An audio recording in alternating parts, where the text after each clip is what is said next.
السلام علیکم ورحمۃ اللہ وبرکاتہ۔ بہت ہی پیارے مسلمان بھائیوں اور بہنوں، عزیزوں، بیٹوں اور بیٹیوں، میں غلام مصطفیٰ ہوں اور آپ دیکھ رہے ہیں میرا چینل پیام اسلام۔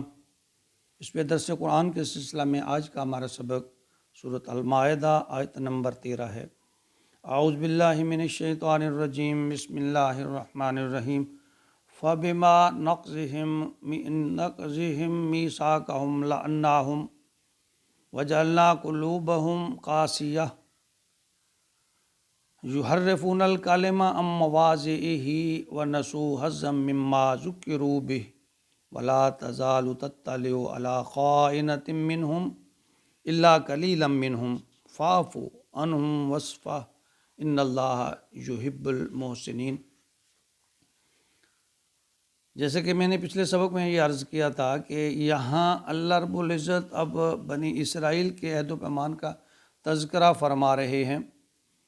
اور فرمایا کہ اگر نیک اعمال کرو گے، نیک اعمال میں کیا تھا؟ نماز، زکوٰۃ، انبیاء کی مدد، انبیاء پر ایمان لانا اور اللہ کی راہ پہ خرچ کرنا۔ اگر تم یہ کرو گے تو پھر اللہ تمہارے گناہ تم سے دور کر دے گا۔ اور اب پھر اللہ تعالیٰ یہ اس میں فرما رہے ہیں کہ یہ قوم بڑی عہد شکن تھی، اور اپنی ناراضگی کا اظہار فرماتے ہوئے اللہ تعالیٰ نے کبھی ان پر لعنت اور کبھی ان پر عہد شکن ہونے کا جو ہے نا وہ حکم صادر فرمایا۔ اللہ فرماتے ہیں کہ ان کے دل جو ہیں ایسے ہو گئے ہیں، پتھر کے گویا ہو گئے ہیں کہ اللہ کے حکموں کو انہوں نے پس پشت ڈال رکھا ہے، وہ نہیں مانتے۔ اور یہی حال آج ہماری قوم کا ہے کہ ہم مسلمان ہونے کے دعوے دار ہیں، آخری نبی کے امتی ہونے کے دعوے دار ہیں، لیکن ہمارے پاس عمل نہیں ہے۔ ہم عمل کرتے ہوئے جو ہے نا اس میں بہت سستی کرتے ہیں۔ اللہ رب العزت ہمیں عمل کی توفیق عطا فرمائے، کہیں ہمارا بھی حشر اس قوم کی طرح ہو جن کے دل پر اللہ نے ان کو دل کو پتھر بنا دیا، سخت بنا دیا۔ تو یہاں فرمایا فَبِمَا نَقْضِهِم مِّيثَاقَهُمْ لَعَنَّاهُمْ، بس ان کے اپنے اس عہد کو یعنی تذکرہ ہے نا اس لیے تو عہد توڑنے کی وجہ سے اللہ تعالیٰ فرما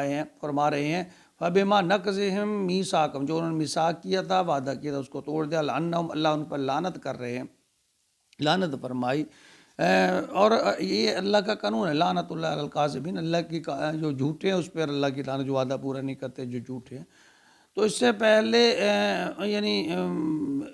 یہ سورۃ نساء میں بھی 155 آیت میں بھی اللہ تعالیٰ نے اسی طرح کا بیان فرمایا تھا ان کے بارے میں۔ وَجَعَلْنَا قُلُوبَهُمْ قَاسِيَةً، تو ان کے دلوں کو سخت کر دیا۔ اللہ تعالیٰ فرماتے ہیں ان کے پر لعنت ہے اور میں نے ان کے دلوں کو سخت کر دیا ہے۔ سورۃ البقرہ آیت نمبر 74 میں اللہ فرما رہے ہیں ثُمَّ قَسَتْ قُلُوبُهُم مِّن بَعْدِ ذَلِكَ فَهِيَ كَالْحِجَارَةِ أَوْ أَشَدُّ قَسْوَةً، کہ پھر تمہارے دل اتنے سخت ہو گئے پتھر کی طرح یا پتھر سے بھی زیادہ سخت۔ یہاں پھر وہی بات اللہ تعالیٰ دہرائے ہیں، یحرفون الکلم عن مواضعہ۔ اب اللہ پچھلی باتوں کو انہیں یاد کروا رہے ہیں کہ وہ کلام کو یحرفون الکلمہ تحریف کر دیتے ہیں، وہ کلام عدل بدل کر دیتے ہیں، عن مواضعہ، جو اصل مقام سے، ان کا اصل جو ٹھکانہ ہے اس بات کو، یعنی کسی بھی بات کو اگر اس کے مقام سے ہٹا دیا جائے تو اس کا مطلب اور مفہوم بدل جاتا ہے یا مقصد بدل جاتا ہے۔ تو جیسا کہ جب فلسطین میں داخلے کے وقت بنی اسرائیل سے اللہ تعالیٰ نے فرمایا کہ تم نے بڑے گناہ کیے لیکن میں نے تمہیں اب بخش دیا، اب تم حطتون کرتے ہو، جھک کر اس کے دروازے سے داخل ہونا، لیکن انہوں نے اس لفظ کو بدل دیا، ہنتتون کہنا شروع کر دیا۔ یعنی ہنتتون گناہوں کا اقرار کرنا تھا، اس پہ مغفرت مانگنی تھی انہوں نے، لیکن ہنتتون یعنی گیہوں، یعنی اس کو مذاق میں ہنتتون کا مطلب گیہوں ہوتا ہے، یعنی یہ لفظ انہوں نے استعمال کرنا شروع کر دیا۔ اللہ فرمایا یحرفون الکلم عن مواضعہ، کہ وہ کلمات کو بدل دیتے ہیں، باتوں کو بدل دیتے ہیں، وَنَسُوا حَظًّا مِّمَّا ذُكِّرُوا بِهِ، اور جو کچھ ان کو دیا گیا تھا نصیحت کے طور پر وہ اس کو بھول گئے، انہوں نے یعنی ان سے فائدہ نہیں اٹھایا۔ وَلَا تَزَالُ تَطَّلِعُ عَلَىٰ خَائِنَةٍ مِّنْهُمْ، اور اے محمد صلی اللہ علیہ وسلم، آپ نبی سے اللہ تعالیٰ فرمایا کہ آپ ہمیشہ ان کی طرف سے وَلَا تَزَالُ تَطَّلِعُ عَلَىٰ خائنہ پائیں گے، خیانت کرنے والے پائیں گے، یہ ہمیشہ آپ خیانت کریں گے۔ رسول اکرم صلی اللہ علیہ وسلم جب مدینے میں پہنچے تھے تو اس جگہ پہ آپ نے اپنی پوزیشن کو مضبوط کرنے کے لیے جو 6 مہینے پہلے تھے ان میں آپ نے 3 کام کیے تھے۔ ایک تو آپ نے یہود کے تینوں قبیلے، چونکہ یہ یہودی بڑے مکار لوگ ہیں، ان کو مدینے کے لیے کے دفاع کے لیے مشترکہ طور پر ان کے ساتھ ایک معاہدہ کر لیا تھا کہ مدینے پر اگر کوئی حملہ کرے گا تو سب لوگ اکٹھے ہو کر اس کا دفاع کریں گے۔ لیکن ان میں سے ہر جو قبیلہ تھا انہوں نے باری باری ٹائم پہ آ کے غداری کی، نبی پاک صلی اللہ علیہ وسلم کو دھوکہ دیا، تو ان سے خیانتیں ہوتے۔ تو یہاں یہی تذکرہ فرما رہے ہیں کہ آپ ان سے خیانتیں کرتے ہوئے پائیں گے، ان کو خیانتیں آپ کے عہد شکنی کرتے ہوئے پائیں گے، الا قلیلا منہم، سوائے چاندے کے، یعنی کچھ اس میں سے ہیں، بہت تھوڑے ہیں جو راہ راست پر ہیں، باقی اکثر جو ہیں یہود و نصارہ یہ آپ ان کو عہد شکن پائیں گے۔ فاعفوا عنہم واصفحوا، لہذا آپ انہیں معاف کرتے رہیں اور درگزر کر۔ یہ ابتدائی دور میں نبی پاک صلی اللہ علیہ وسلم کو یہ ہدایت تھی کہ آپ ان سے درگزر کریں، چونکہ اسلام ابھی تھوڑا سا اس وقت لوگ تھوڑے تھے، یوں کہہ لیں کمزور تھا،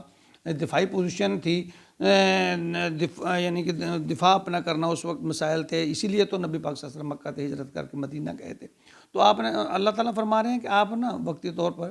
مصلحت سے کام لیں، آپ ان سے معاف کرتے رہیں، اور ویسے بھی اللہ فرماتے ہیں ان اللہ یحب المحسنین، یعنی معاف کرنا ایک احسان ہے نا، تو اللہ فرماتے ہیں کہ اللہ احسان کرنے والوں کی اس سے محبت کرتا ہے، اللہ احسان کرنے والوں کو پسند کرتے ہیں۔ یعنی یہ بار بار بنی اسرائیل کا جو تذکرہ ہے قرآن پاک میں، اور اس سے ہمارے لیے بھی ایک سبق ہے کہ جب ہم اللہ اور اللہ اس وقت کے رسول، یعنی اب اس وقت کے رسول کون ہے؟ حضرت محمد صلی اللہ علیہ وآلہ وسلم، خاتم النبیین، امام الانبیاء، اگر ہم ان کی اطاعت و فرما برداری نہیں کریں گے، ان کے حکم پر نہیں چلیں گے، تو پھر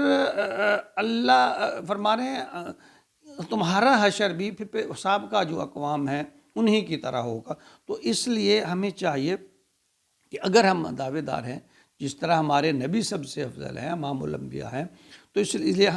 ٹھیک ہے، اس میں کوئی شک نہیں ہے کہ امت بھی سب سے افضل ہے، لیکن افضل اسی صورت میں ہے جب نبی اکرم صلی اللہ علیہ وسلم کی اتباع اور فرمان برداری کی جائے، اللہ کے حکم پر عمل کیا جائے، ورنہ تو پھر اللہ کو اعمال پسند ہے، اللہ کو شخصیت نہیں چاہیے، اللہ کو اعمال چاہیے، دل میں کیا ہے، خلوص کتنا ہے، تقویٰ کتنا ہے۔ اللہ رب العالمین ہمیں دین کو سمجھنے کی اور اس پر عمل کرنے کی، اور نبی اکرم صلی اللہ علیہ وسلم کی سنت کی روشنی میں، آپ کی اطاعت کی روشنی میں اس پر عمل کی توفیق عطا فرمائے، آمین یا رب العالمین، وما علینا الا البلاغ المبین۔